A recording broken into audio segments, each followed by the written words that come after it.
your scores, and we still have only 7 participants. 7, yeah, thereabout. Are we going to give some time to wait a little for some to come, or we just commence?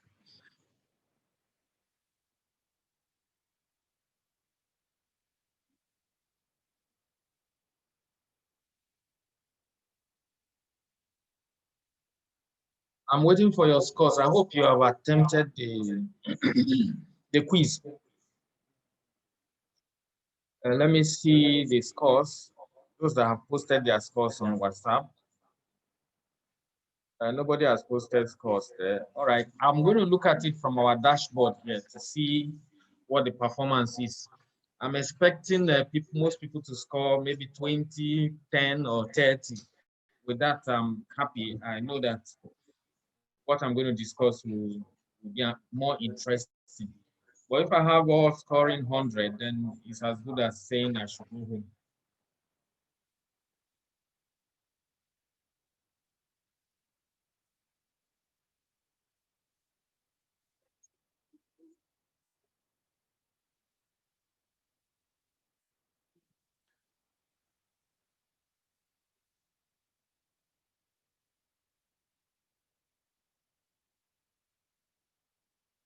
All right. Okay, I got only 130. Fine. That means the person will find my class, may find my class interesting. Okay. We have 50. We have 60. Uh, those of you scoring 60. Maybe I should just send you back home, right? That you don't need the class. All right. Let me see. I will just hold on a little more to see if some people attempt it again and to see if I'll get more participants. Then I quickly commence. Whatever the case, no matter how long I wait for people, I'll try to see that we leave here by 12, on or before 12. If you agree with me, how many minutes should we add? Can you write it on the chat, the Zoom chat? How many minutes can we wait for the others? Just write it for me on the chat so that I know I'm interacting with my colleagues.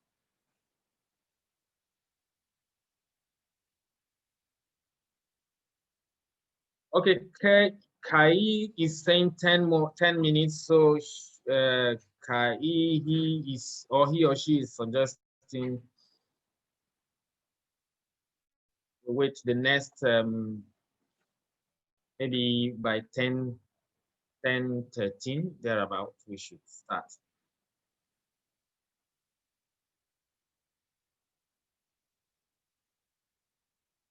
Okay, great. While we're waiting for the others to join, we will unfailingly begin about that 10, 13, 10, 15. Then I'll need those of you that have not attempted the quiz to quickly use this time to finish the quiz. I'll go back to the dashboard, our dashboard here to see. Once you click submit, I should be able to see it on our dashboard here. Let me see those of you scoring what I expect, and those of you scoring too high. You already know what I'm going to do with you.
All right, we'll have to begin now. We can't wait anymore. I have received other additional scores. I have 70, I have 60. All right. Um, I hear someone say the sound is not coming out. Can you hear me now? I wasn't speaking before. It's now, I just started because we had to wait for other people. The waiting time is okay. So, all right, thank you that you can hear me. I'm happy everyone can hear me. So let's go into the day's discussion. The, today's discussion is actually supposed to have come here, come to take this one tomorrow, but somehow it chose to swap it. That's why you are seeing module 2 on your screen. The first thing is for us to discuss entrepreneurship, and we move into feasibility study business, and then uh, we go into financial planning and bookkeeping, where we'll be told we discuss how you can keep your book. After about sales, you know, sales is quite important for anybody that wants to go into business. Without selling, you can't make any money. That'll come up Thursday, thereabout. Then on Friday, we will do compliance and then legal environment of every business. We need you to understand that as well. Same Friday also, the last lecture will come up, which is where you'll be shown how to complete your form, what you have to expect for the success of your request. So without any other thing, I think I can just go ahead with the what we have for today, which is feasibility study and business plan. So we'll talk about the model is broken down into two. The first section is feasibility study. Section is uh, business plan. So in this particular section, you should be able to see what the difference is between feasibility study and business plan. For those of you scoring very high marks in the quiz, it means that you are on a very familiar terrain. And those of you scoring low marks, that means welcome on board. These are the kind of people I want, because when I talk to them, they will listen to me carefully. All right, so to begin, we will start with the first section of this module, which is feasibility study.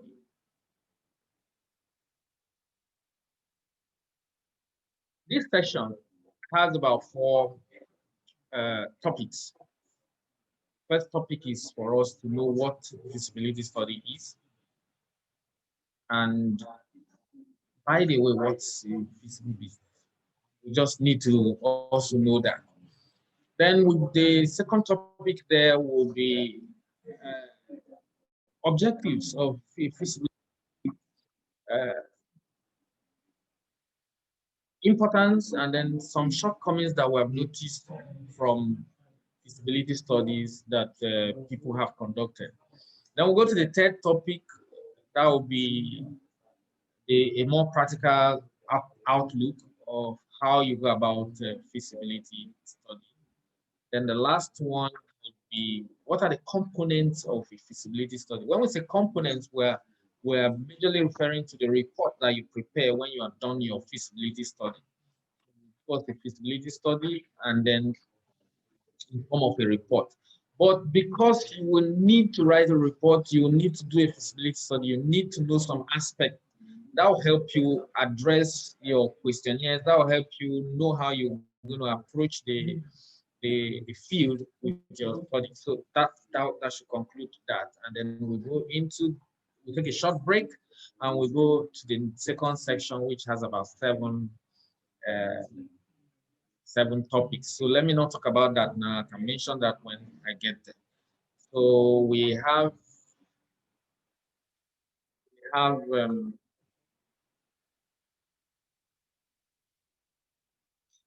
we had done a pretest already, so I won't bother you with this very pretest again, but just note these questions. What is a feasibility study? Two, how do you differentiate between a feasibility study from a business plan? You know that the module is saying it's talking about feasibility study as well as business plan.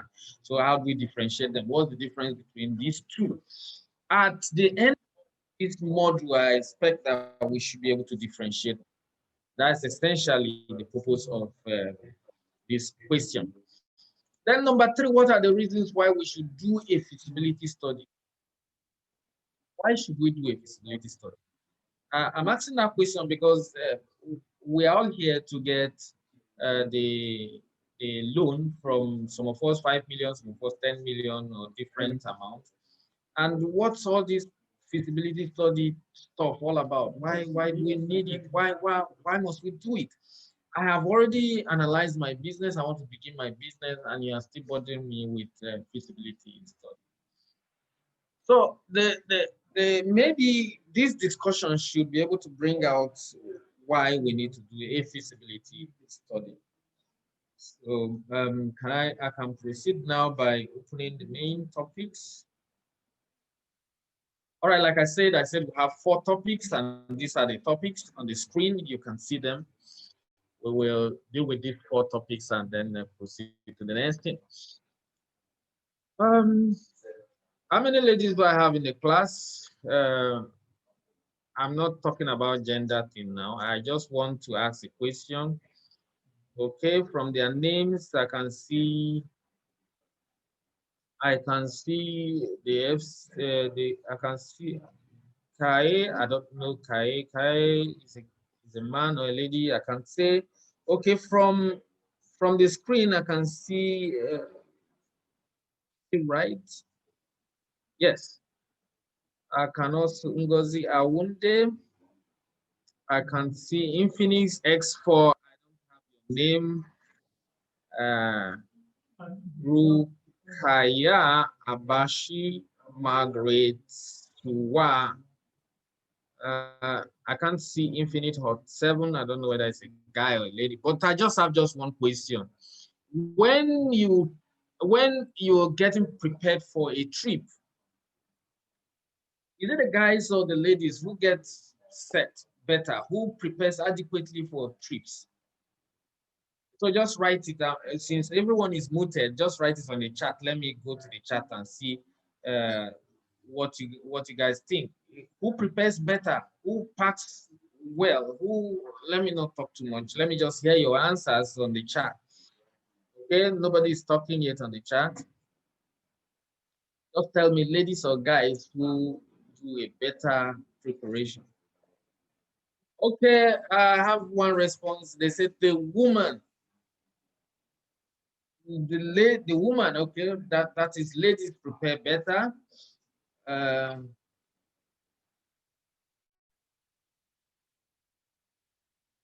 okay, ladies get prepared better because we have to plan for a lot of things. That's interesting. I wonder what ladies prepare for. Well, I can't say that because I'm a guy and I don't. I might have shortcomings in terms of such preparations. All right, the 2 answers I'm getting is, although the first one is from a lady, I don't know if the second one is from a lady. I've not gotten any answer from any guy to validate these answers. Who prepares better? Okay, the general consensus is that ladies prepare better, right? Ladies do a better preparation. And borrow from the answer someone gave here. He said because ladies have to plan for a lot of things. Yes, they plan for a lot of things. They try to foresee a lot of things before they come up. Unlike guys, they just expect that these things will be available wherever they go to. Like you will see that before a trip, a lady can pack water, a lady can pack food, breakfast, or whatever, and pack some supplies. But for a man, he's going to think that wherever he gets to, he's going to find water. At least once he meets people, he's going to find water. Once he meets people, he's going to find food. And he will not prepare adequately. But for him, he is so satisfied with himself that he has prepared adequately. So we will take it that ladies prepare better. And what I was trying to truly find out is, why is it that they prepare better? They prepare better because there are circumstances that can come up that you don't know. Things can come up. A man might not want to, a man might say, when we get to the bridge, we'll cross it. But the lady will want to find out which route has bridges and which one is better. Is it for you to get to the river and you start building bridges, or you're trying to take a canoe, or you take the route that already has an existing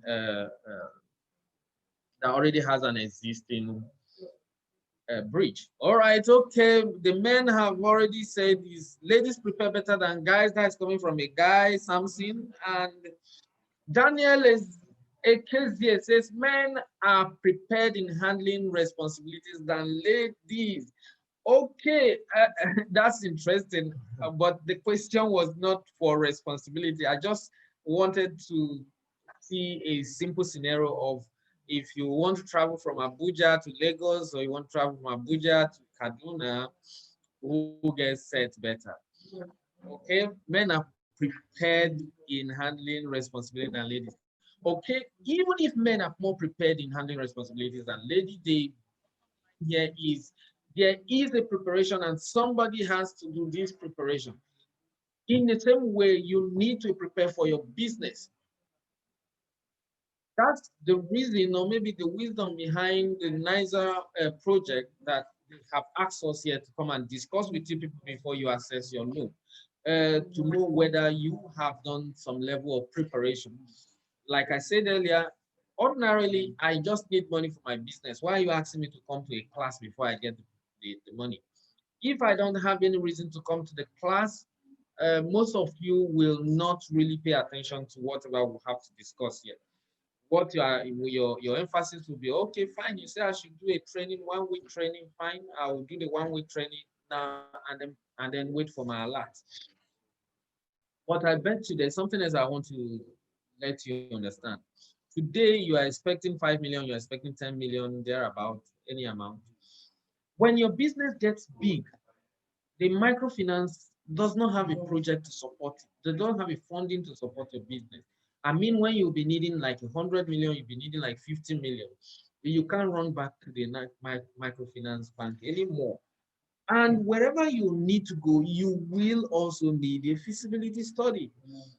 So maybe those of you scoring 50, maybe you've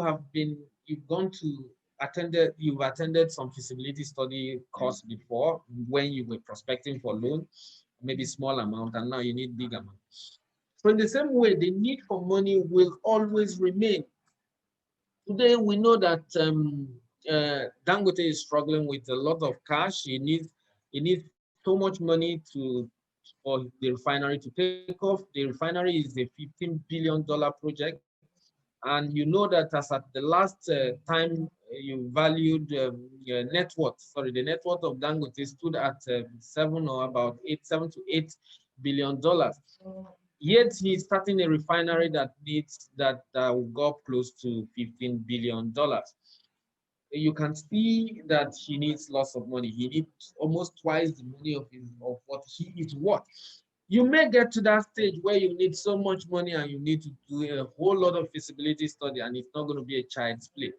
So let's discuss the peripherals, the preliminaries about feasibility studies. Like I said, topic 1 is for us to know what a feasibility study is. So feasibility study, what is a feasibility study? Feasibility study is any analysis, whether it is written, whether it's in your head, whether it's at a group meeting, uh, any analysis that you guys do together or alone or on paper, where someone do an analysis on your behalf. What kind of analysis? An analysis of the viability idea. This time around, we're talking about business idea. Business idea could come to you, maybe in the form of maybe some of you are tired of eating. You say you need a machine that can feed you. That's an idea. And so when you create this machine, what happens? You're going to get some people that will buy this machine and then use it because they have the same problem or the same desire. So that's an idea. So and once someone needs your idea, you can turn that idea into business. Let us do a simple analysis of that particular idea. You want to create a machine that you can put it on a dining and then place food in it and it feeds someone. One key thing you need to ask, or we need to ask ourselves, is are you sure this machine will sell? Given the fact that many people enjoy using their cutlery to eat, many people enjoy using their hands to eat. They wash their hands and eat. And that part of eating makes the meal, their meal more interesting. So when you decide to take away the use of hand or the use of cutleries and then you replace it with machine, some people might not find it comfortable or acceptable. In that case, do you think that that business will sell? Let me hear your comments on the chat. Do you think that that business will sell? Here is the analysis. The analysis is, what do people prefer? People prefer to use either cutleries or their hands. They don't want to sit down and be fed by a machine. So your idea of making a machine that can feed people may not sell. That's my analysis. I don't know if I am right. So let me see what your comments in the chat is. The question I'll put forward like a questionnaire is, would you want to use your hand or cutleries, hand stroke cutleries, or you would like to have a machine feed you? Which one is easier after all? I just sit down there, it feeds me, and I stand up instead of taking the energy, the pain to start eating. So let me go to the chat and hear your response. What are we trying to do? Your response is an analysis of this particular idea. What's the idea? The idea is that I want to invent a machine that can feed people. You put it on the dining table and it feeds you. You go there, you sit down. So want to hear your opinion from the chat. That will tell me whether the business will work or not. All right, I'm waiting. Nobody's talking.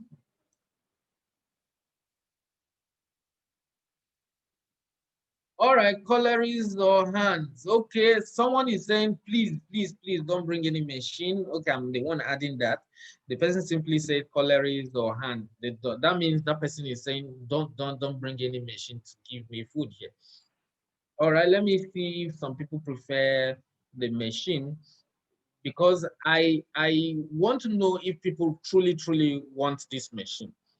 This is what are we doing generally? I'm doing an analysis with you of the viability of an idea, of whether the idea of manufacturing or inventing a machine is going to work. Only one answer. Okay. I don't know if the person is speaking. All right. Okay, good. I have another answer here, and is from okay, cutlery stroke hands. Okay, cutlery stroke hands. Two people have said cutlery stroke hands. Why don't they want the machine in the first place? I thought that was going to ease your work. For an unhealthy person, you may suggest machine when there is no help, but for a healthy person, cutlery is preferred. Okay, someone is saying I can go ahead to the hospital. That means the person is not ready to buy it. But not so many people are in the hospital. So I want the people moving freely, who are working, who can make money to buy this machine. Someone simply said hands will do. The machine can sell to disabled people or not. Disabled people are not many, so I'm not particularly interested in them. All right, let me get back to the slide now. Now, from this analysis that we have heard, okay, I got one more response. Let me quickly get there. Cutlery's hands. Okay, fine. Something is saying cutlery's hands. Okay, from this analysis that we have done, it's very simple for you to answer the question. whether the idea is viable or not. Obviously, most people say they want to use their hands, some people say they want to use their cutlery. So if I make that machine, I put it in my shop, I may not get anybody buying it in the whole year. Why? Because people prefer to use cutlery. So this is a simple analysis of an idea that we've come up with. You on your own part may have a different idea. I don't know your idea at this moment. Your idea could be you want to sell smartphones. Your idea could be your idea could be you want to go into farming, you want to raise pigs, you want to raise goats, you want to some of you want to start whatever the idea could be. We need to check a feasibility. What's the feasibility? We're analyzing whether that idea can stand. Okay. Now, take a look at the other point. The last point here, we say it looks at the viability of an idea. That's the feasibility with an emphasis, on identifying potential problems and attempt to answer one main question. Will the idea work and should we proceed with it? So at the end of the day, if you can answer yes to will the idea work and should we proceed with it, then you are done with your feasibility study. With that point, I need you to identify something. There is here we're saying that the emphasis in your analysis is to identify potential problem. What was the potential problem we noticed with the idea of the machine? The potential problem is people's preference. People simply prefer to deal with their hands and cutleries than to use a machine for that purpose. Uh, I, I,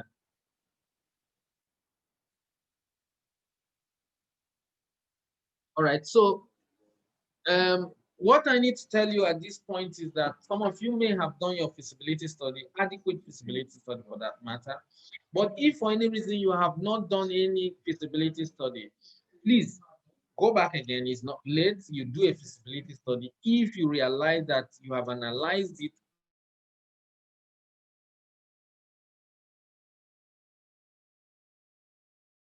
or bring proper potential solutions to them, then review the idea and go back and start afresh. Because if you don't, you will likely face some problems on the way.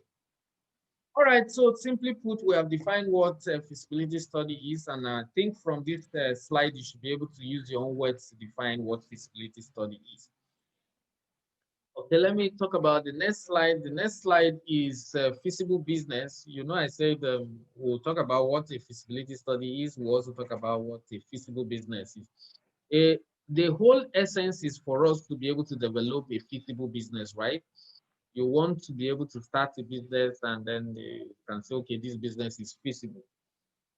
We have put 4 criteria for you here to test whether your business. The first criteria is, does it generate cash flow? Does it generate profit? Don't ask me why I decided to put the two together, that cash flow and profit together, right? I'm going to give you, okay, don't worry. I'm going to give you an illustration to tell you why the two are together. Then the next point is, can it withstand the risk it will encounter? Please look at this carefully. We say, will withstand the risk it will encounter. We're so emphatic, meaning that the business must face risk. So don't assume that your business is not going to face risk because you are taught through. It's like you entering transport business and say, okay, no, I have bought a very good vehicle. I'm not going to face any risk. That is not the only risk. Risk of the vehicle having fault is not the only risk that you can face. How about the risk of passengers not even patronizing your vehicle? That's an issue. How about you get to the park, you bring your vehicle, and then the park say, no, you cannot operate here. These are risks. So every business will face risk. The issue here is any feasible business will be able to withstand any risk. Number 3 is, can it remain viable in the long term? And 4 is, can it meet the goals of the founder? What were you planning when you started the business? what was at the back of your mind? Is it just to make money? Is it just to meet the needs of certain people? Is it for you to achieve something? Whatever it is, if it meets that goal, then we refer to it as a feasible business. Meaning that if you start any business and you are really, really not interested, it's not giving you happiness, then we don't see that business to be feasible. Maybe it could be feasible when you sell it to someone else. All right, who can help me differentiate between cash flow and profit? Can you quickly write it down, or the two mean the same thing? What is cash flow? What is profit? Just the difference. I'm waiting. What's the difference between cash flow and profit? All right, let me put on my chart and hear your answers. Let me put on my chart and hear your answers. All right. While you're writing, let me tell you a short story. You can listen and write at the same time. I know some people have that gift. We have this lady, she's called Amaka. We have another one, she's called Patricia. And the two of them sell oranges. They went out and got oranges, 10 oranges, each 10 naira. That's 10 times 10. That's 100 naira each, right? So Patricia spent 100 naira on her orange, Amaka spent 100 naira on her orange, and they peeled them and decided to sell them.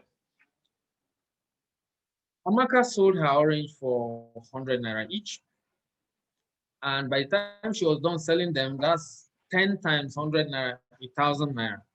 Fine. Patricia also sold hers, but at 200 naira. So 200 times 10, that's 2,000. So Patricia sold for 2,000, while Amaka sold for 1,000. In Amaka's case, 1,000 minus 100 that she spent, she made profit of 900. And in Patricia's case, she made what, 2,000 minus 100 that she spent, that's 1,900 profit. Okay, fine. There is something else. Amaka sold all her goods for cash, while Patricia sold hers on credit. Which one would you prefer? Amaka's business model or Patricia's business model? All right, let me get back to the chart. Yes, cash flow is coming in revenue and going out of money in a business, while profit is a gain or additional cash gotten from a service or product. Okay. We're getting another definition as well. Cash flow can be said to be the money used for the business, while profit is money gained after expenditure. All right, great. Those are two great definitions. So which one would you prefer? Whose model would you prefer from my story? Amaka's model or Patricia's model? All right. You will notice that in Amaka's case, she has what on hand? She has 1,000 naira on hand because she sells for cash. Whereas in Patricia, she doesn't have anything, but she has profit. When they pay her, they are going to pay her 2,000 naira. So which model do you prefer? Oh, you don't prefer any model? Nobody wants any model.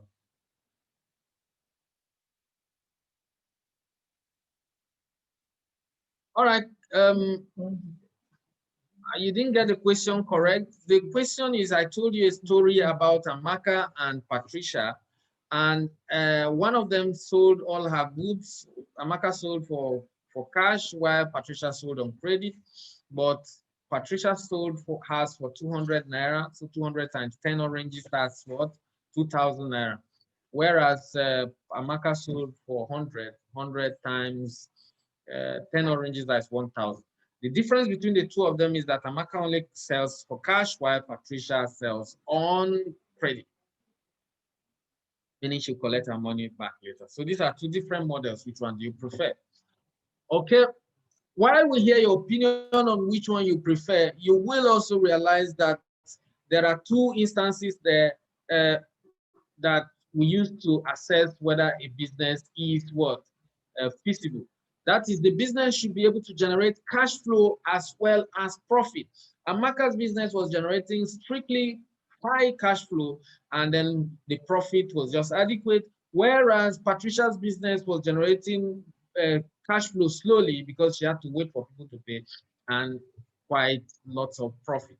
So, but for us to assess whether a business is feasible or not, what we're saying in point one here is that the business should generate adequate cash flow and profit, the two at once. All right, so I can go to the next slide now. The next slide is, there are some things I need you to note anytime you are dealing with a feasibility study. Things to note when you are dealing with feasibility study. Okay, here are the, okay, we're having reactions here. What are these reactions on the chart? Okay.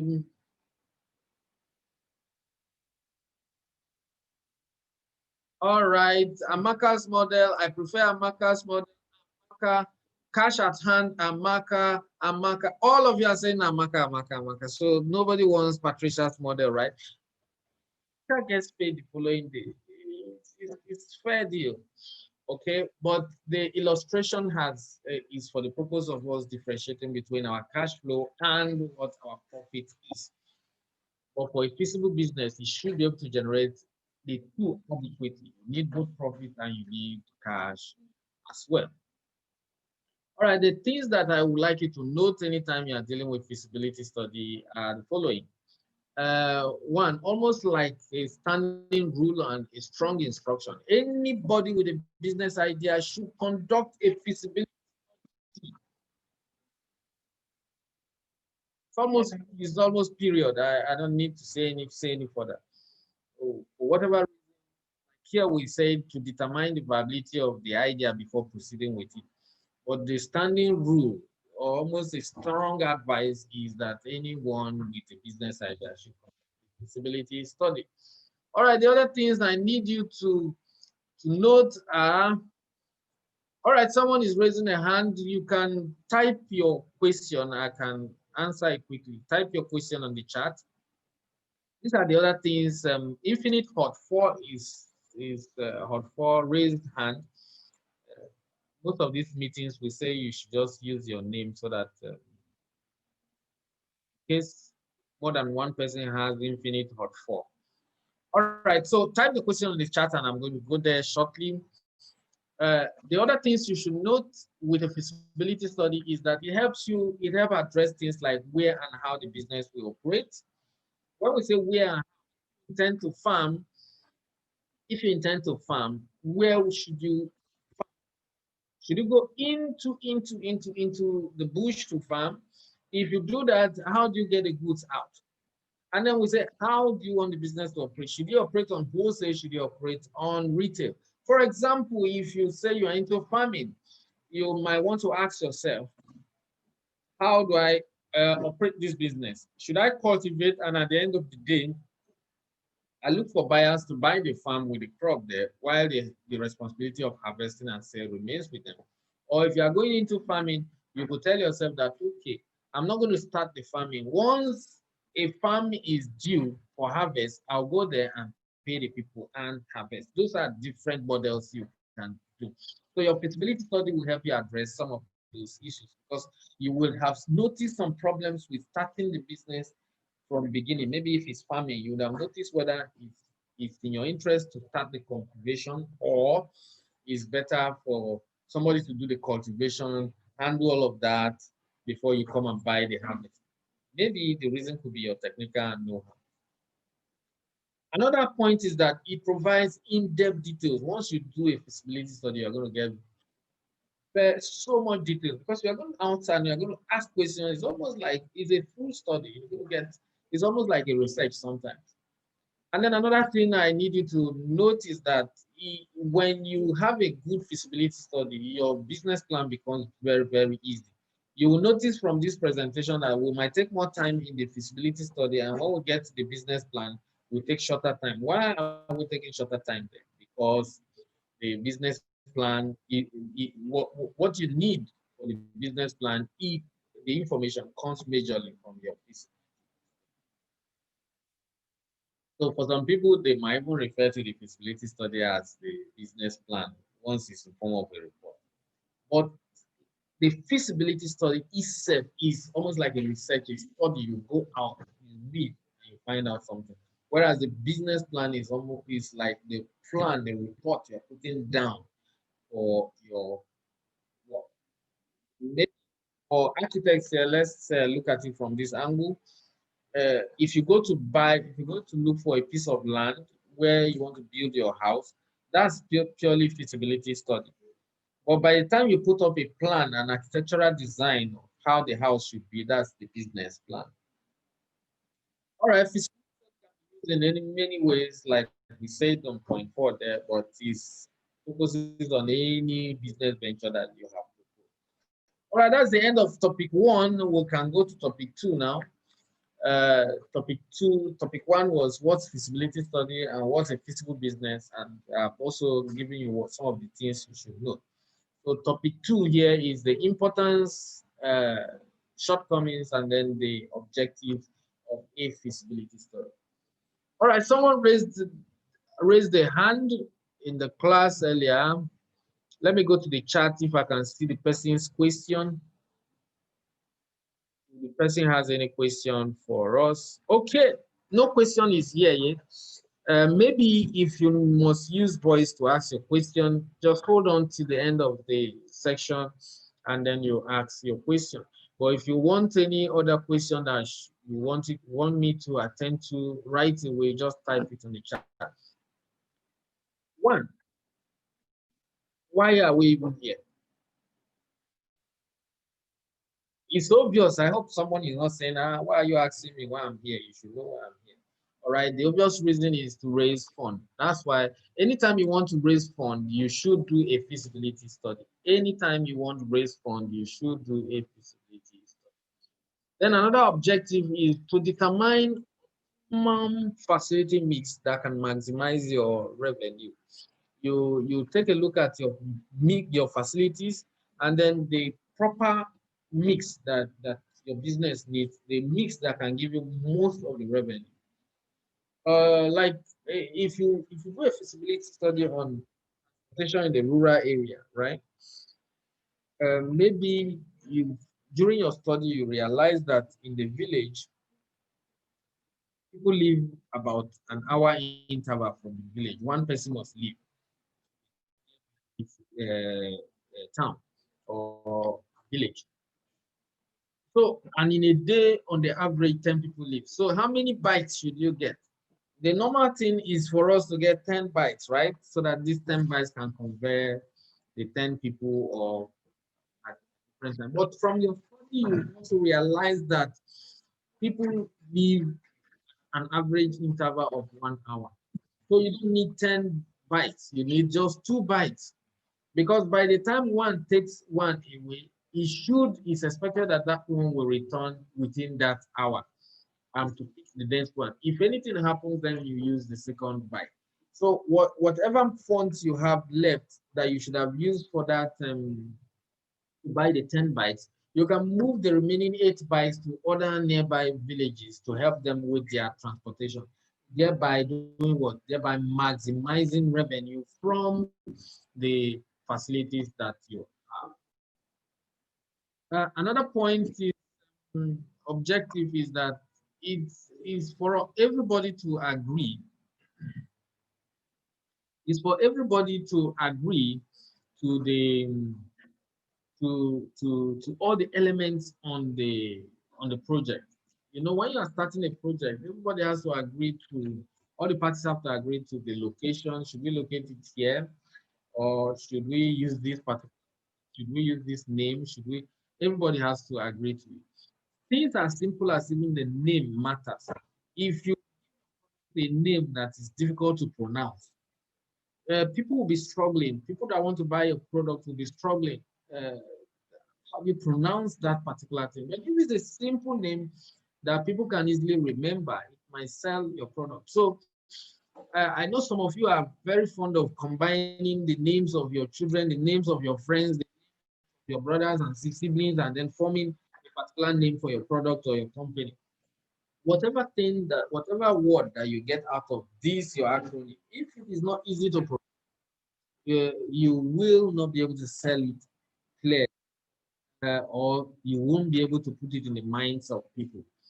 So when you do a feasibility study, all the parties in the feasibility study should be able to agree to it. Okay, then the next one is it's from the feasibility study that we get the basis for initial market and project planning. When we say initial market, what is market? No, don't tell me at this time to buy and sell or exchange. No, for this particular discussion, market means the number of people that will buy from you. So the feasibility study helps you to form a basis of the initial number of buy from you. That's what we're saying. If you go around and ask people, do you think you need this? Do you think you'll be using this? The number of people that will say, oh, I need it too. I've been looking for where I can get it.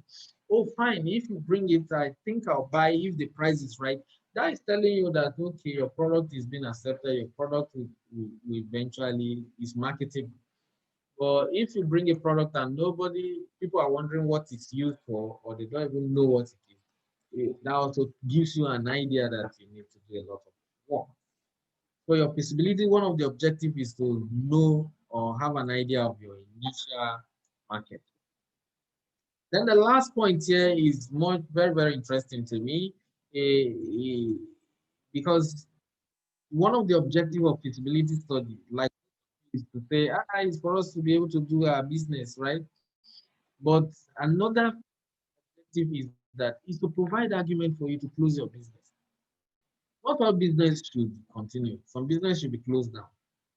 But don't hurriedly close any business, because if you close a business, you might find out much later, a year later, 2 years later, someone has opened a business and the person is doing very well. So you may have closed that business in error or shouldn't have closed the business. And how do those things happen? They happen when you have not done a feasibility study to give you an argument why you should close it. So that on the other side, that's the funny reason why we also do feasibility studies. So I said, one, to raise funds; two, to get do a good facility mix; three, for everybody to agree to the elements of the project, and then for you to form an initial the basis for your initial market. And lastly, on the other side, on the flip point, you are is for it to help you know whether you should close a business or. All right, let's look at the shortcomings under this topic too. What are the common shortcomings that we notice with business plan? The first one is that people overestimate market potential. What is market? We've mentioned what market is as far as this particular discussion is concerned. Market is the number of people that will buy from you. Some people would say, oh, my business is in Abuja, and they say there's over 5 million people living in Abuja and its environment. So if I can sell to all these 5 million and make a profit of 1 naira every month from them, because they will come back to buy again next month, so I'll have 5 million naira hitting my account, right? So are you sure you have not overestimated the market potential? Are you sure there are 5 million people that will need your product? Are you sure you'll be able to get to 5 million people with your product? These are questions that you need to ask yourself, not just assume that because we have 5 million people or 8 million or less around here, they are going to buy your product or you are going to get your product to them. That takes us to the next point. The next point there, if you can see it with me here, if you can see the cursor, I say estimated competition. So another shortcoming is that sometimes people underestimate the competition. When they get to the market, they assume that when I'll get to the market, I will be the only person in the market. Because the idea didn't occur to only you. An idea can occur to several other people. And most of the time, an idea that occurs to you would have occurred to another person. And the person will be at another end developing this business to address the market, up to the market. So if another person can take a product to the market, you need to give attention to that competition. Why? Because the person, you don't know the person's know-how, you don't know the person's strength, you don't know the person's skill, you don't know the person who the person has hired to help him do improve his product. And you don't even know whether the quality of that person's product is better than yours. That's another thing. Then the next one is number three is plant capacity not compatible with market size. What are we saying? We say market size, that is the number of people that will buy from you. So if 5 million truly will buy from you, right? Do you have capacity to produce things for 5 million people? Maybe you want to go into you call it sachet water, pure water, or bottled water, and you want to sell to 5 million people. Do you have your equipment on ground? Can it produce 5 million per month? Your equipment on ground, your staff on ground, can they produce 5 million? Your what your market size is, your planned capacity should agree with it. That's what we're saying. And sometimes people miss out this thing. Number four, underestimated importance of management. Usually the issue we find here is that you see someone who wants to start a business and then he appoints himself as CEO. There's nothing wrong in being CEO if you have good knowledge of the business. Some people enjoy the fact that they can bear the name CEO. Fine, there's nothing wrong in bearing the name CEO and feeling very happy about it, but you should back it up with what the skills the CEO requires. Do not underestimate the importance of management. Most people experience in certain areas with some skills. They know certain things that you don't know. Like if you go into a hotel business now and you think that you know everything, hotel is all about sleeping and people waking up and others eating food there, you may get it wrong. Someone who has been into hotel business might have certain skills that you just don't.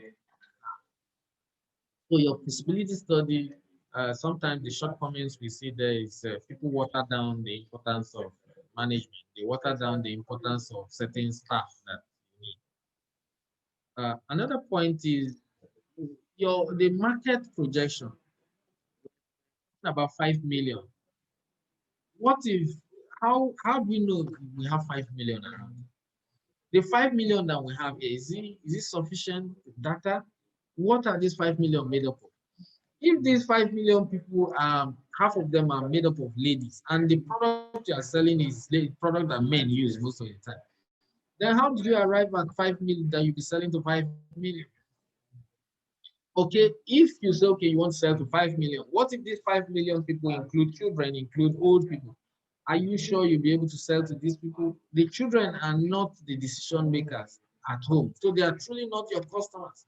Your customers are those that make the decision. That is the parents. So your market should be based on the number of parents that will buy the product from you. Okay, on this other shortcoming that with feasibility study that we noticed is that people at times overestimate infrastructure. They will think that no, they just don't factor in the infrastructure issues into it. For example, some of you going into farming, you say, oh, let me just go get 40 hectares of land, cultivate beans or cultivate maize or corn or something, or cassava. And the available 40 hectares is far into the hinterland. You have you considered something like how do I get my product from the farm out to where I can sell it? What if around that place there are no bridges, there are streams that makes it difficult for you to cross? So sometimes we see people overestimate. They just assume, no, once I go there, so long as somebody can take me there, I should be able to come out from that place. And then they overestimate that there's infrastructure. So those are the shortcomings. Let me quickly look at the importance of feasibility study. The information you gather and present in your feasibility study will help you do what? The first one is that it gives you lists in details all the things that can help make the business work.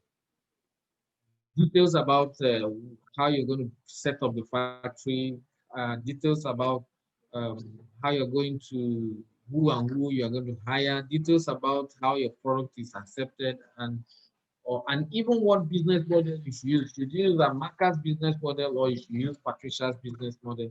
Or which is more acceptable in your line of business. Marcus business model or the Patricia's business model. Another one is to identify logistical and other business risks. When we say logistical is, okay, you have just harvested your of yam. Are you going to rush to the market with your tubers of yam? The answer might be no. You might want to store them because if you go to the market immediately, there are a whole lot of other people with tubers of yam in the market that are ready to sell. So what do? Why don't you wait for those people to finish selling theirs and then you come back later to the market? If you choose to do that, where do you keep them? Those are logistical issues. Where do you store them? It will help you assess whether the logistics, such as transport, such as storage, such as marketing, and all those problems that are associated with getting your product to consumers. Another one is that it helps you to develop the marketing strategy. Of course, when you know you have seen from your feasibility, you know how to reach out to people. Like if you are reaching out to the young generation, those between 15 and 25 or between 15 and 28, the easiest way to reach them is because most of them have smartphones, is for you to find a way to get to their phone, something that will appeal to their phone. So your strategy should be based on that. But for those people that are in their 60s, some people that are in their 70s, they may not have all the time to be looking at their phones. And so you have to develop a different marketing strategy if you're targeted at those people. And like we mentioned earlier, it's the one main importance of your physical that it is a solid foundation for you to develop. Just like we say, you do a feasibility study, you've gone to see a piece of land somewhere. If this piece of land is not flat, if it has some, um, um, if it's not flat, maybe I don't have the word to use now. The kind of building you're going to put there will be different from the one that you put on a flat land. So it's similar to your feasibility study. You do a feasibility study, it gives you a solid foundation as to what plan that you can have. All right, I have people writing on my screen. I hope they are not asking me to go away. Okay, let's do something about those writing on my screen. Okay, okay, it's gone. All right, so those of you that wrote in error, fine. Those of you that your kids are nearby and decide to play with my screen, it's all good. They will soon get back to school. All right, that's the end of topic 2, which is importance and shortcomings and objective of feasibility study. So let's quickly look at some of the things that how we go about the feasibility. So this is topic 3. Even though the course is designed to be more practical, telling you what to do, let's look emphatically at some of the things that you must when you get to when you start your feasibility study. So first, before you begin your feasibility study or before you begin writing your feasibility study, one, identify how, where, and to whom you intend to sell your product. Who is going to buy my product? Is my product for ladies only? Or is my product for men only? Is my product for old people? Is my product for young people? Is my product for those that are very wealthy, or is my product for those that have low income? So you have to agree on that. So you know how are you going to sell to them, like we said, are you going to use online or you're going to go to the physical market? And then where should you locate your business? Should my business be in Abuja or my business should be in the rural area? And so you agree on all of that. So that's how you go about it. You first need to ask these few questions. Like when we're talking about you using a machine that can feed, the question there is to whom you intend to sell such product. Like during our analysis, we know that product will only be reasonable for people that are not healthy, all right, or people that one way have some physical challenge. So if you still proceed with that idea, then you know that the people you are going to sell with is this category of people. Okay, another point is do an assessment of your competition. There will always be competition. You want to make sachet water, somebody is also making sachet water. You want to go and farm cassava, somebody is already farming cassava. You want to go and do beans, somebody is already doing beans. You want to start Uber, there are other people doing Uber.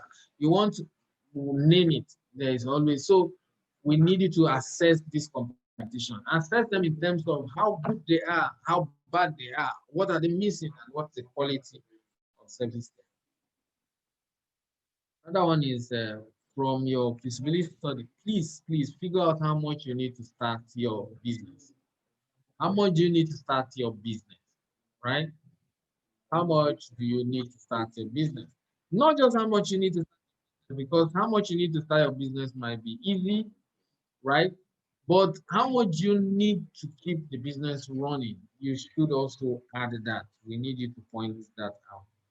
And maybe the money you need to be money for the equipment, money for rent and all of that. But how much do you need to keep the business running? You need raw materials, you need to pay some levies, some people will come and not paid for this, and you also need to pay salaries.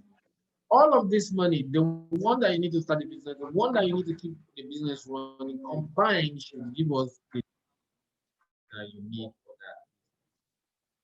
So when you're going about your feasibility study, please bring that together. All right, that takes us to the next item I want us to look at. Uh, we call it pre-feasibility study. You know, we just said uh, feasibility, how you go about feasibility study. But this time around, I want to introduce the term pre-feasibility study, meaning that before you proceed with a full-blown feasibility study, you may want to do some pre-feasibility analysis of your own. That's essentially the pre-feasibility study.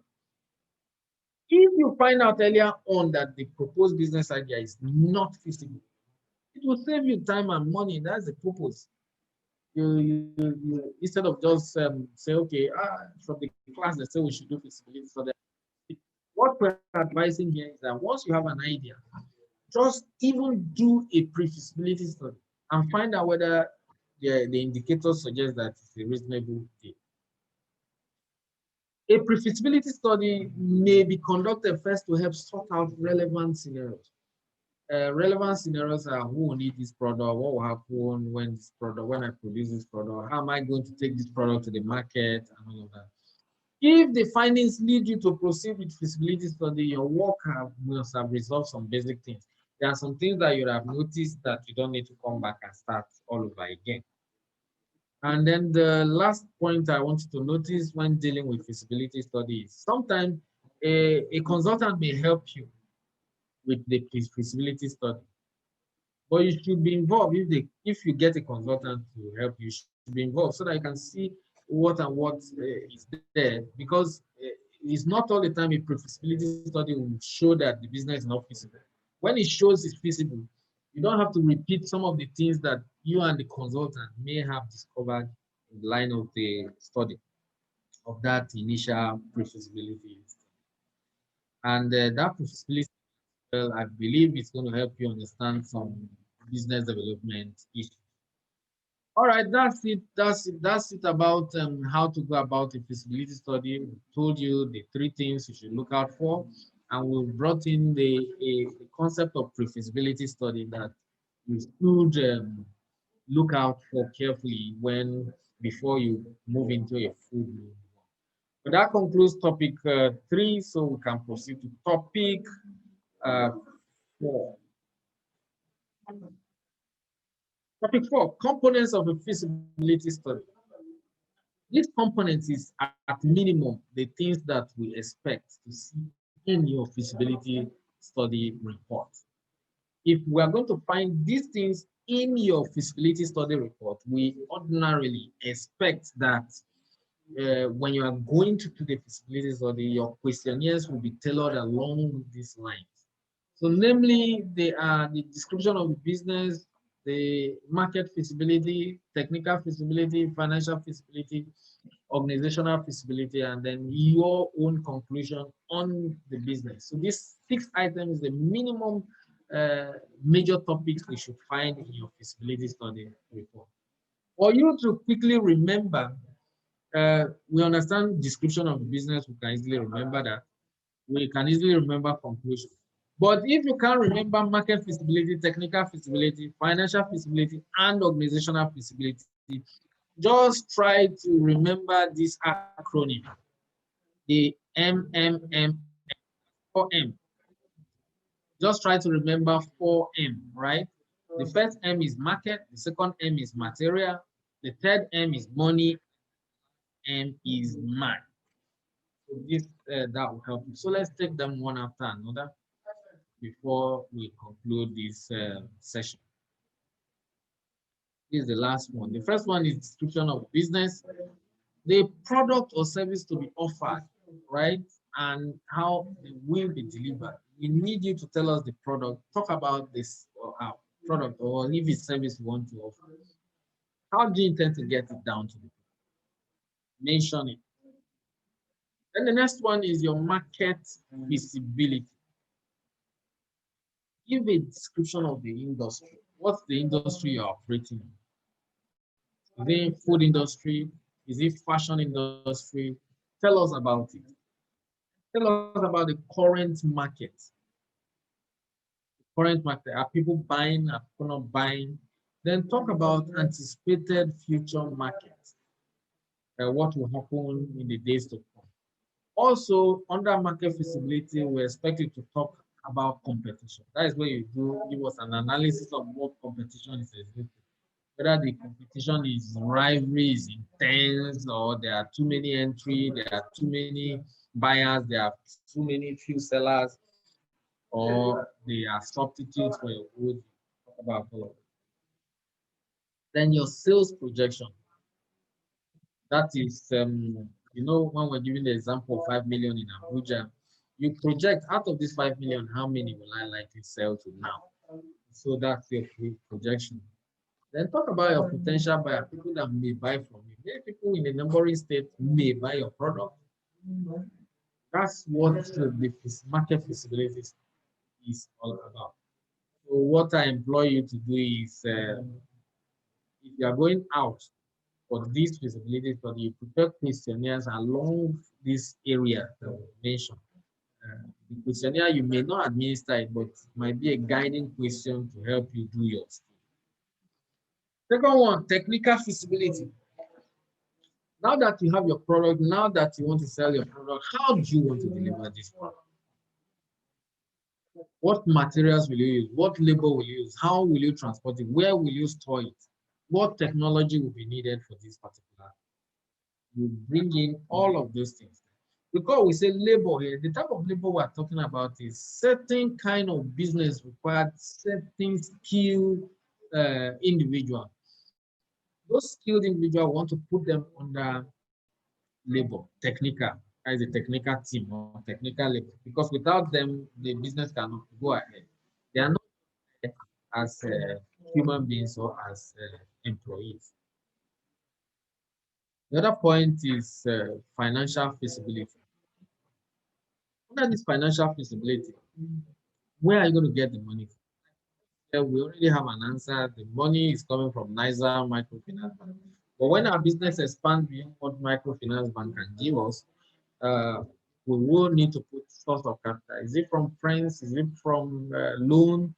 Is it from partners? Or is it even an IPO? I mean, initial public offer, you go to Nigerian Stock Exchange and then list your goods. When you are doing this, you also need to let us know what the return on investment is. How much are we getting back on this money? If we put money there, we should know how much we're going to get back from it. Don't be carried away with notice, or let me put it this way, any business on the average that is going to give you return on investment of 100, 200% per annum, you should business is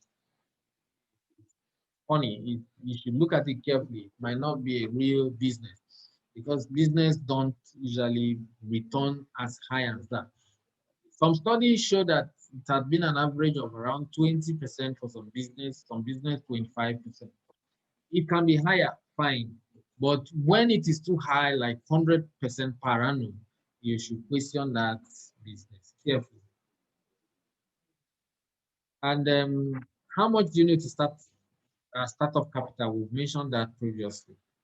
Then the next one is your organizational feasibility. When we say organizational feasibility, we're looking at the legal structure of the business, the corporate structure of the business, the incorporate infrastructure, so to speak. Maybe the organogram, um, the who is going to be the CEO, who is going to be the operation manager, how do people take instruction, where are you going to put these people, are they going to be in one office, are they going to be in several places, are we going to operate on branches, are we going to have all of us in head office or in one office. This particular structure, you need to look at how feasible it is. You need to look at if you're putting it on ground, will it work? You also have to check their professional background of the people you are bringing, and then the skill of the founding person and how they can contribute to the business. So all of that combined gives us feasibility, the organizational feasibility, whether it is feasible as an organization. If you notice, there is another slide after this one that we also mentioned something if it's an existing business and maybe you're bringing in this particular business, and can it work? Because sometimes you combine two business and then the whole thing get out of hand. Maybe because the products are not compatible or the staff are not compatible or the space is not enough. You need to also ensure that you have checked for that possibility. Then conclusion, you should have a conclusion. And the conclusion is that you should discuss how the business can succeed. And our advice here is that be honest in your assessment, because the investors won't just look at your conclusion that says, oh, the business can succeed. They will also look at the data and question how your conclusion are realistic. How did you even arrive at conclusion? They're going to look at this. By investors, I mean whoever is ready to fund your business. All right, let me quickly touch light the main four components here. That is market, technical, financial, and organizational feasibility, or what we refer to as the MMMM, right? Let's touch light them quickly in the next few slides, and then we'll close this session. All right, for market analysis, right? Get what your target population is. After you have gotten your target population, that is the total number of people you intend to sell to. Or that can buy from you. Then segment this market. When you segment based on some variable. You could segment based on man, woman. You could segment based on high income, many people, and low income, many people. You could segment based on old and young people. Any of those things, depending on your product. Then when you're finished segmenting, you should come up with a strategy for each segment. Some people might have product they can sell to all of these people. But each of these groups should have a strategy. For example, if I'm into the water business, I know that if I'm manufacturing the bottled water, I'm going to target the upper class because the low income people, they are fine with buying the sachet water, they can just use that one and they are fine. But the people that are high income, most of them will want me to give them the bottled water. So you develop for each segment. And you do a competitors analysis, like I said, how many are they? What is their strength? What is their weaknesses? What are their opportunities? And what is presently challenging? Under the technical analysis, we need to know your location. We need to know the kind of equipment you want to use. We also need to know who are your suppliers. We also need to know personnel plan. That is for key people that require skills that are integral to the business. And for raw material too, where are you going to get them from? Are they local or you are getting them from foreign? Then let's look at the financial side. Is you add money to the things, the analysis you have done in the technical side. You add or you bring money matter into the market aspect as well as the technical aspect. When you're bringing money into the market aspect, we said the asset, the equipment you buy. So how much is it going to cost you? Number one here. Number two, raw materials, maybe for 2 months. Number three, salaries and wages, maybe for 3 months. You give us the value so that we know that this is how much your project costs.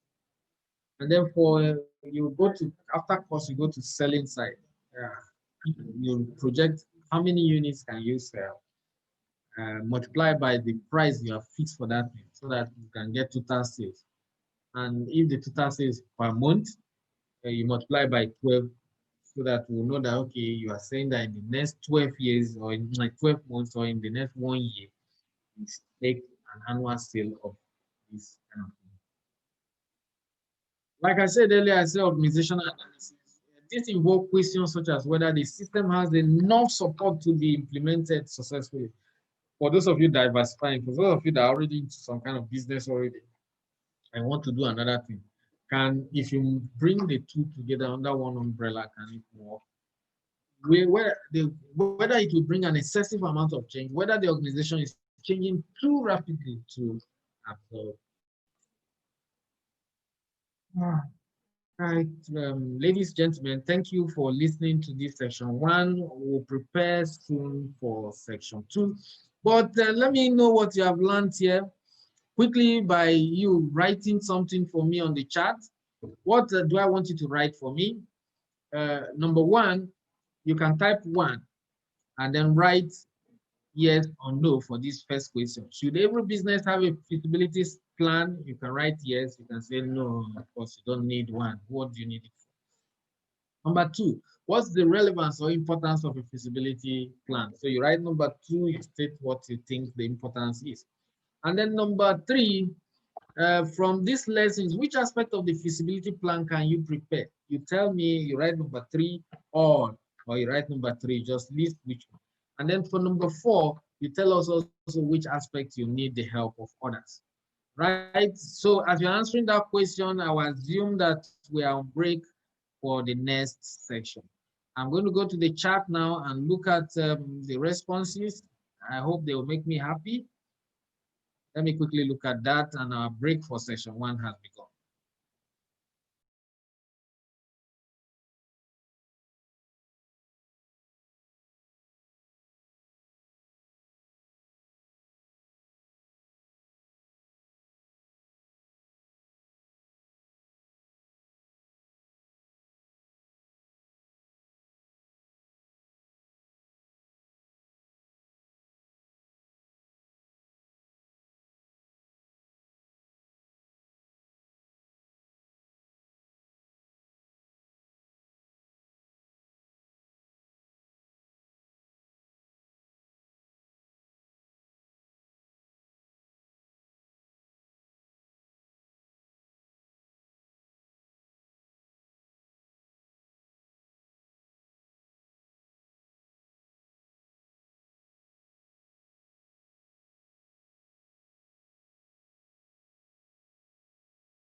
All right, I'm back for the next section. I'm happy with the answers I'm seeing. For number one, most people are saying yes, yes, yes. It is necessary. Number two, to determine viability of the business idea. Please try to repeat the third question. The third question is on the screen. From this lesson, which aspect of the feasibility plan can you prepare? Which of the aspects? The aspect, except you asked me to go back to the aspect, and I told you that we have a 6. The 4 is the MMM, right? In 4 places: market, technical, financial, and organization. And then the first one is your description of the business, and then the last one is the conclusion. Okay. We have okay, from this lesson, which aspect can you prepare all? Some people say they can prepare all. They say, some people say it helps us to understand and know the details. Number 4, some people say none, right? All right, all right. Development and identifying obstacles that may hinder business. Okay, fine. Somebody will prepare the financial. I don't get, that means the person can do the financial, right? Okay, then okay, I'm still getting answers. Some people will prepare for organization and technical. Some people will need help on the financial. Some people say it's number 2. Some people say it's to help guide the business. And then number 4, someone is saying none. And then number 3, someone is saying from this lesson, which aspect can you prepare? They can prepare marketing and financial. All right, thank you very much for all your participation. Thank you for the answers. Right, so we will now go to the next section so that we can keep to my promise. You know, I told you earlier that we'll try to leave here by 12. Let me see how we can finish these 7 aspects of business plan. That's the next section.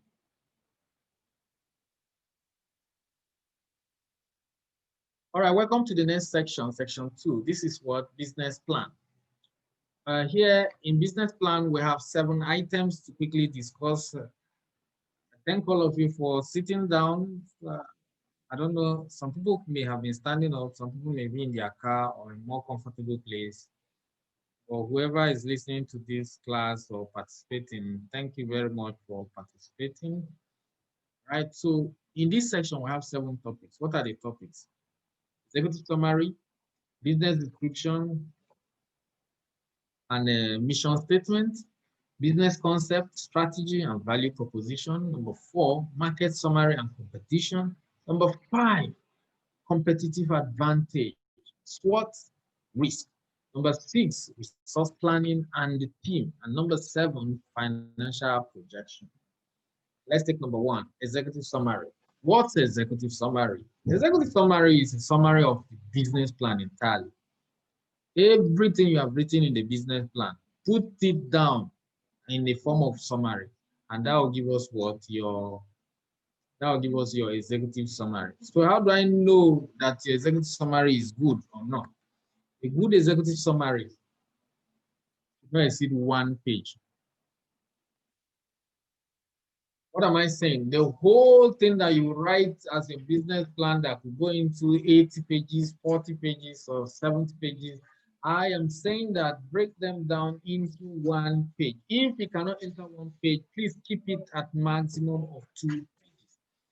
Note that your investors, what they do is they simply take that's the first place they go to. And then they'll say, where's the executive summary? They want to read what's written in the executive summary. So if it's a page, fine. Within an hour, they are done. Or within 5 minutes, they are done. They will take a decision whether to proceed or not. If 2 pages, they don't mind if you can make it very catchy, very interesting. So what's the rule for executive summary? You write the executive summary at the end of the business plan. So it's when you are done with the business plan completely that you now sit down and draft an executive summary. So the two rules there is it comes at the end of the, no, three rules, sorry. It is placed at the beginning of the business plan. It is two, it is written at the end of the business plan. Three, it should not exceed 2 pages. Better keep it one page. Do it as colorful, make it as catchy, put up designs, put up infographics that can speak volumes of words instead of writing the whole details.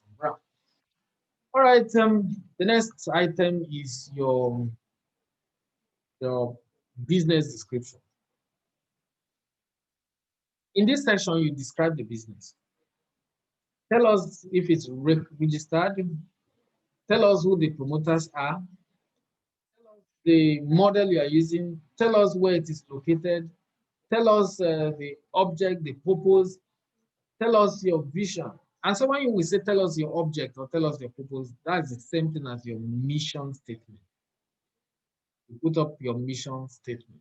And sometimes it's not necessary for your vision statement, but traditionally people put the vision statement as well.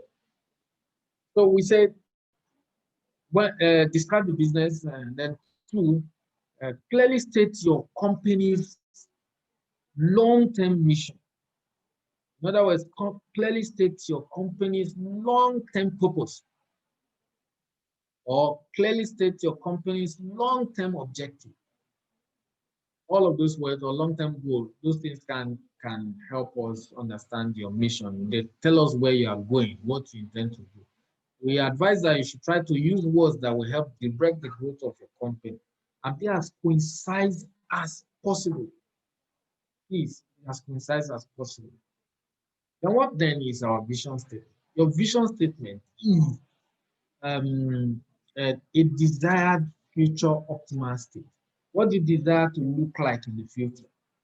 Your desired future optimal state. So I want the business to look like this in future.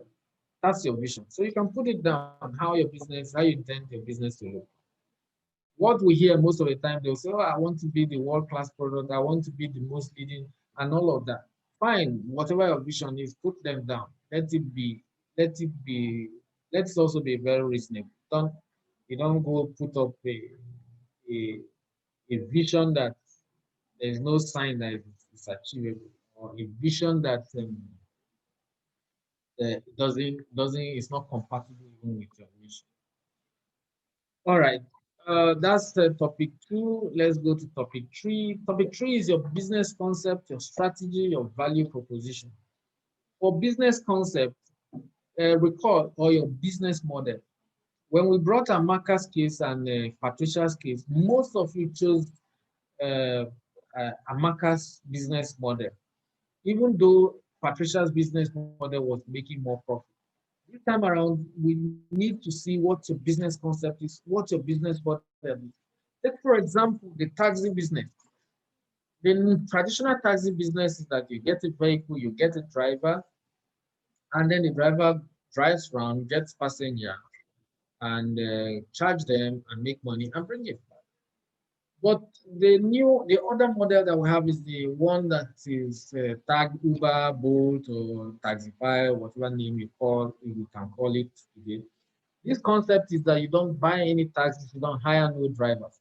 You just get people registered with you and you provide them with passengers. You provide them a platform where passengers can reach them and they drive to pick these passengers and take them to their destination. Both of them are taxi business. The concept is different. The model is different. Here, we want to see what your model is for your business. What is your strategy?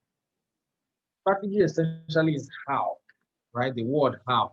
So are you going to use technology? Are you going to use people? Are you going to leverage on existing market or whatever it is? You tell us under this. Then the last item that we would like to see is what value are you proposing? What is your value proposition? What value are you proposing? Value can be proposed along these lines: efficiency, that you are going to be more efficient than other people, or quality, the quality of a product is going to be higher, or speed of delivery, you may be able to deliver your product faster than other people, or cost, meaning that you have been able to do all it needs to do to bring down the cost of your product. Maybe you have been buying in bulk, and so you're able to drive down your costs compared to your competitor. So your value proposition is almost like you proposing to a guy proposing to a lady. But what do you tell the lady before the lady agrees? It's not simply because you tell the lady, I want to marry you, and she agrees to you. No, you need to propose a value. You either propose it verbally, or you propose it by the things around you, or you propose it in such a way that the lady understands that these are the values that you are bringing on board. So in the same way, you also propose a value in your business also. You propose values to customers. That's what we'll see in this section. The next section is the market summary and competition. We call that, we talked about your market summary. You bring the details, the information you have in your market feasibility. Bring some of those details here and then summarize them. Put up your competition. Talk about competition. Is there a lot of competition? Is there rivalry? Is there so many sellers in this particular market? Are there so many players? We need you to show this analysis in your business plan, and not just you're not just showing it. You're showing it in such a way that it will tell us what you stand for, where your how your company is going to succeed. So like on the screen now, if you see, we say summarize your market in the past, present, and future. Review those changes in the market share. Market share. Don't forget, I said throughout today, this module, market means the number of people that will buy from you.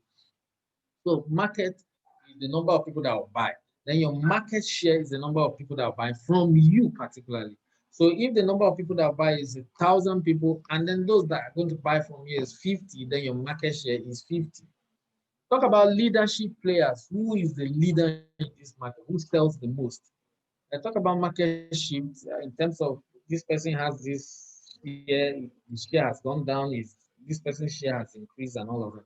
Talk about cost, talk about pricing, and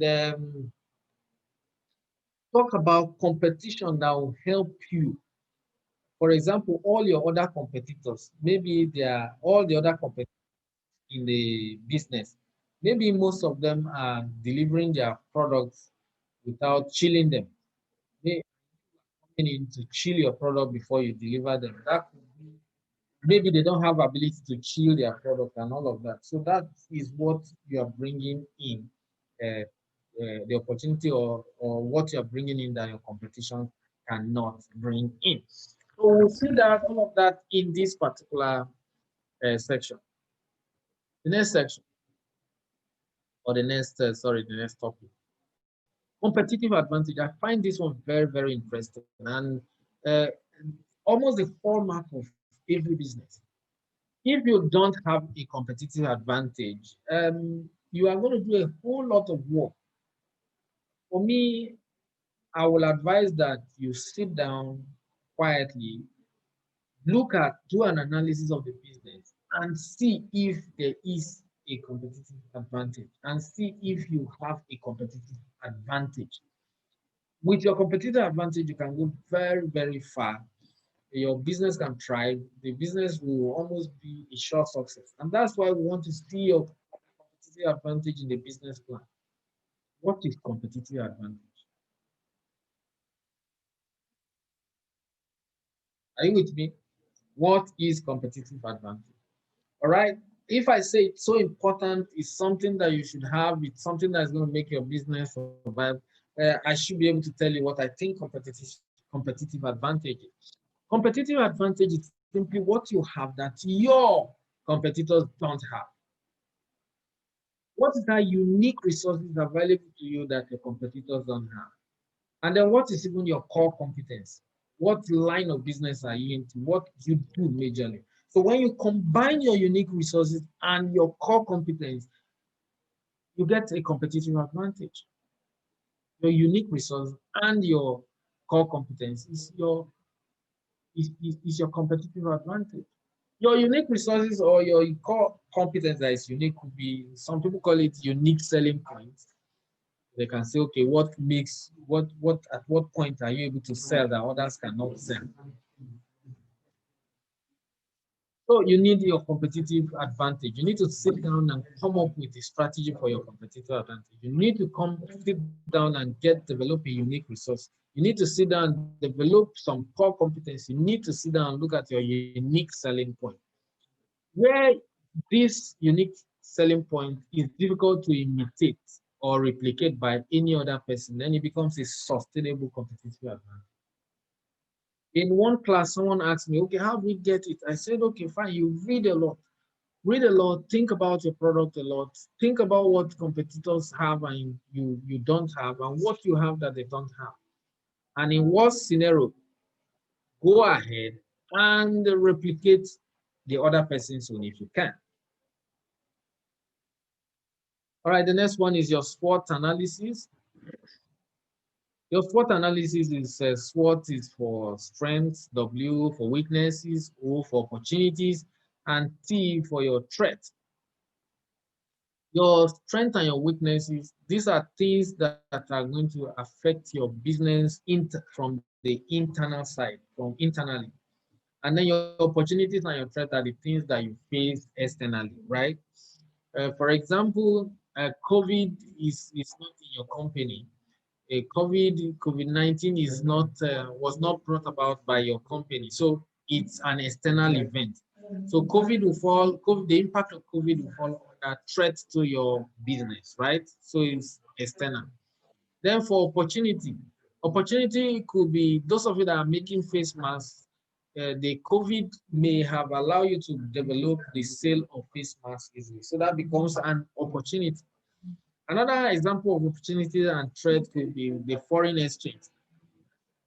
For those of you into agriculture, if you export your items, that will be what? An opportunity for you to get foreign exchange. If you exchange your product, if you get foreign exchange and you exchange it for Naira, you're going to get lots of cash. Then for those of you that depend on a lot of import like manufacturing or equipment, you discover that the exchange rate as it goes adverse will be a threat to the continuity of your business. I recall at the time I was selling some things that I was importing, and then I bought them for at the rate of 170 to a dollar until the dollar now skyrocketed to 200 and 300, and I could no longer continue that business. So that was a threat that eventually killed that business. All right, you look at this SW side. What are your strengths? What are your weaknesses? Strength could be you have excellent customer service. You have staff that can remember the names of your customers. You have your product, the quality of your product is very high. Your product, people accept it. Those are your strengths. You can write them down. Or you have some unique selling point, or you have great competitive advantage. And then the reader of your business plan wants to see your weaknesses. You could have weakness. Your weakness could be your staff don't stay. That's high labor turnover. Your weakness could be where you are located. If you are not located near the highway, nobody comes to you. Your weakness could be your business should be in a market, high city, but you are located in the residential and all of that. Residential area could pose both weak depending on the situation. Then the next thing for us to talk about is your risk.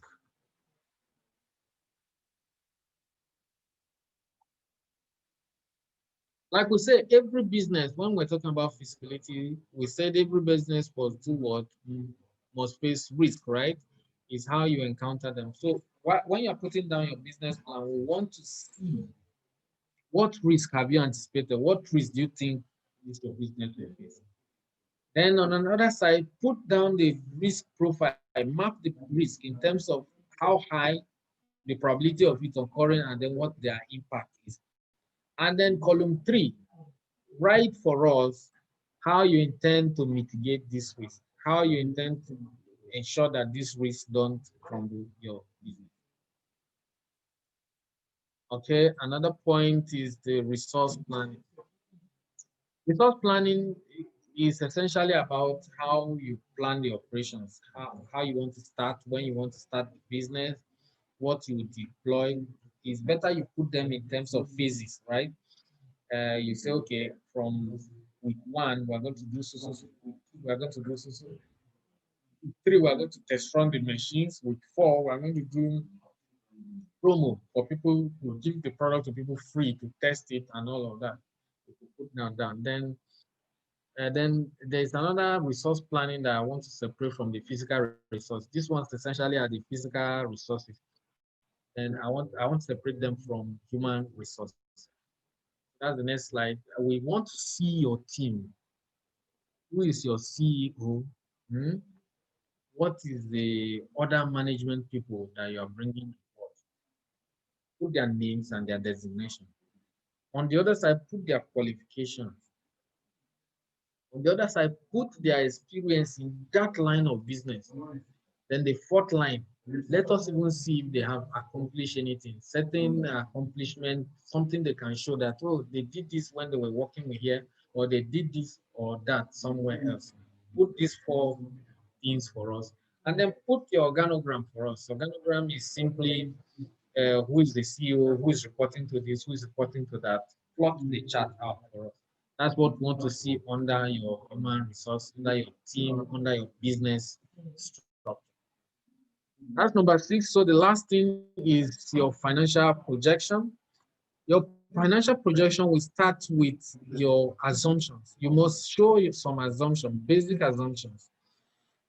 The assumptions are like if you are going to rent a place, there will be an assumption in terms of place is going to the place is going to ask us to pay rent of 500,000. So that's an assumption because you have not gone to the landlord, you have not even picked up the place, so it's still an assumption.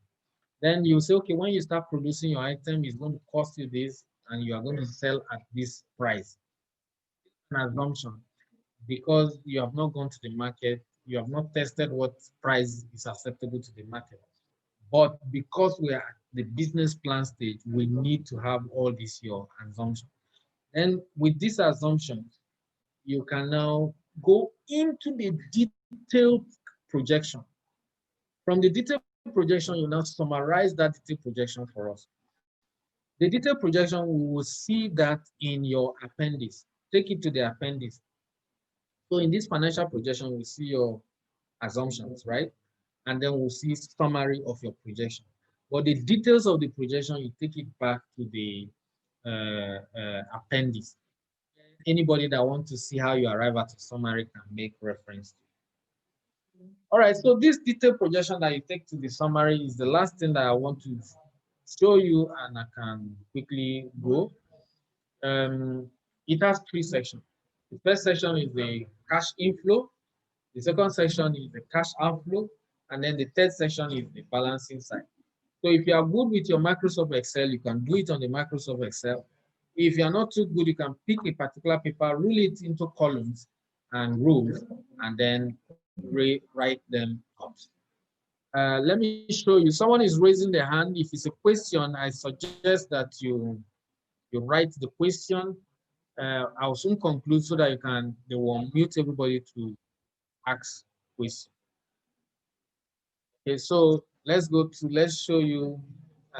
Okay, this is at minimum what you can have in your business plan. This is another some of the elements that you can have there. We will be giving you this. We'll be putting this module on the WhatsApp chat for you to go through it in. Okay, so let me go quickly to all the others are definitions. So this is like here, what you see on the screen now is the first layout that deals with the inflow. Put a heading, sales are money that you gain from selling, then the loan monies that you receive from third party. Addition of sales and loan will give you your total income. And then plot them into columns in terms of period, January, February, or use weeks or use days. Then the second section will show us the expenditure like purchases, wages, rent, insurance. It's the same column, like the same style as the other one. And then this is a sample. Here we have sales 600 in the first month, loan 1,000, total income 16, expenditure, sorry, expenditure, purchases 800, wages 400, total expenditure 12. So this is what the two layout will look like when you put them together. So the third layout, which has to do with your balance, this is what the balance should look like. In the third layout, we expect you to bring in opening balance, right? If you don't have any money at all and you are starting this business, your opening balance will be what? 0. So your total income, recall how we arrived at 1.6 in the previous slide. Recall how we arrived at 1,002 in the previous slide. So 1,006 minus 1,2 gives us 400. Then this 400 plus whatever you started the business with gives us 700. So this 700 is what you use to start the following month. For anyone asking me how we got 1.6 and 1.2, sorry, 1.6 and 1.2, I can show you from our summary. You can see the 1.6 there. Sales was 600, loan was 1,000. 1.2 is purchases 800, wages was 400 salary. All right. So on this particular slide, the challenge you are going to have is that where you don't have anything as opening balance, and your total income is only 1,000, but your expenditure is 1,002. What you do is to shift some of this expenditure to another month. If not, it cannot go. You only made 1,000. How do you want to spend 1,002? Then for some people, if you keep shifting and the business and the inflow stroke outflow is negative all through, then your business, you need to go back and check your detailed cash flow projection, or the business is not. So these are the things that you're going to look at carefully.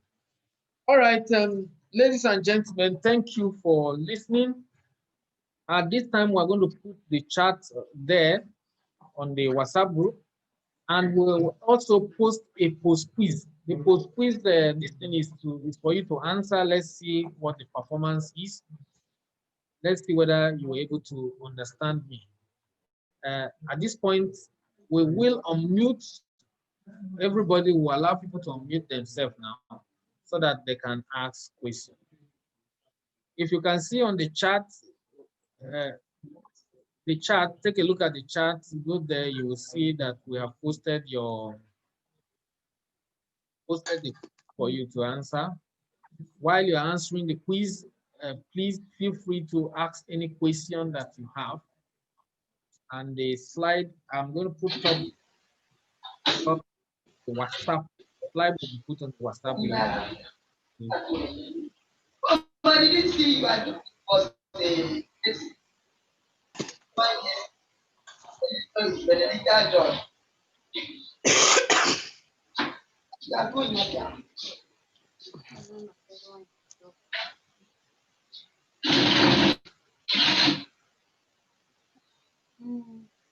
If you have a question, let's have it. If you have comments, let's have it.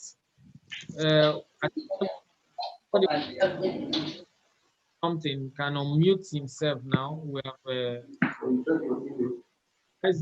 or you can feel free to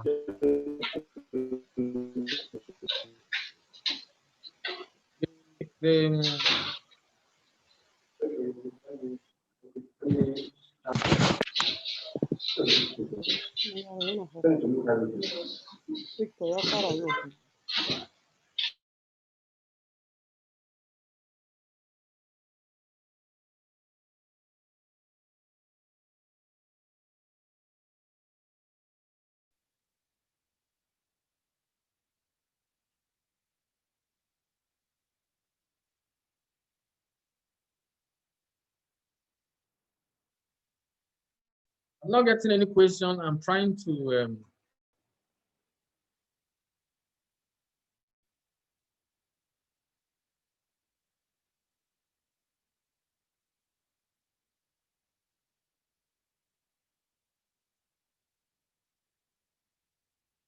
to post the quiz shortly, the material, the PowerPoint presentation. I'll post it on the WhatsApp group shortly for reference purposes. Go ahead and answer your quiz quickly. I told you that we should leave here by 12. It's already 12. We intend to leave shortly, so I appreciate you do whatever you need to do. We can answer the question and then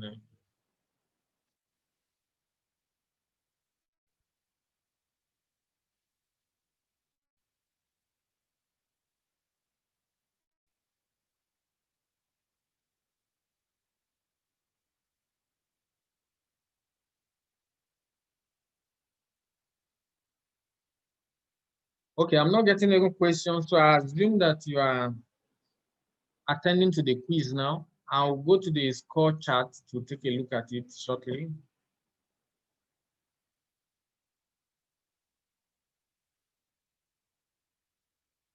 I want to use this opportunity to also thank all of you that participated in the comments, the questions, the answers throughout this session.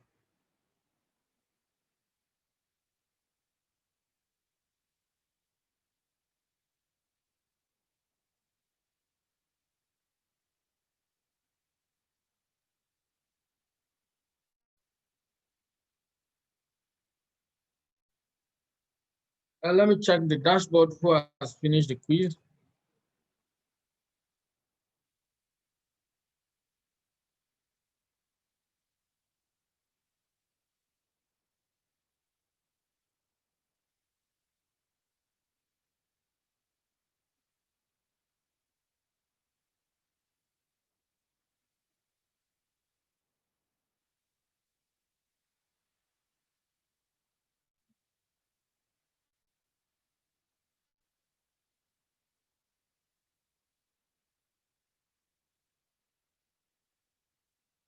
All right, if you go to the WhatsApp chat now, you will see that we have posted the slides for the lecture.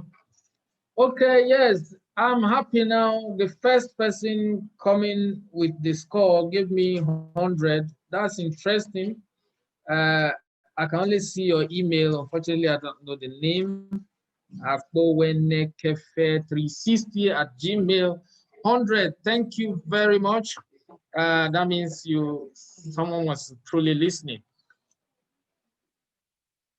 All right, while you continue to answer, continue with the quiz.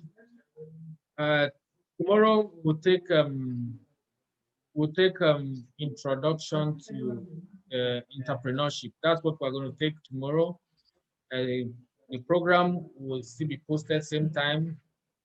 We'll host it the same time and we'll close about the same time tomorrow as well. All other information will now be on the WhatsApp group. For this particular presentation, it's also on the YouTube. You can go there and listen again anytime you feel like, and like our page there. Okay, ladies and gentlemen, thank you for today. Thank you for joining us.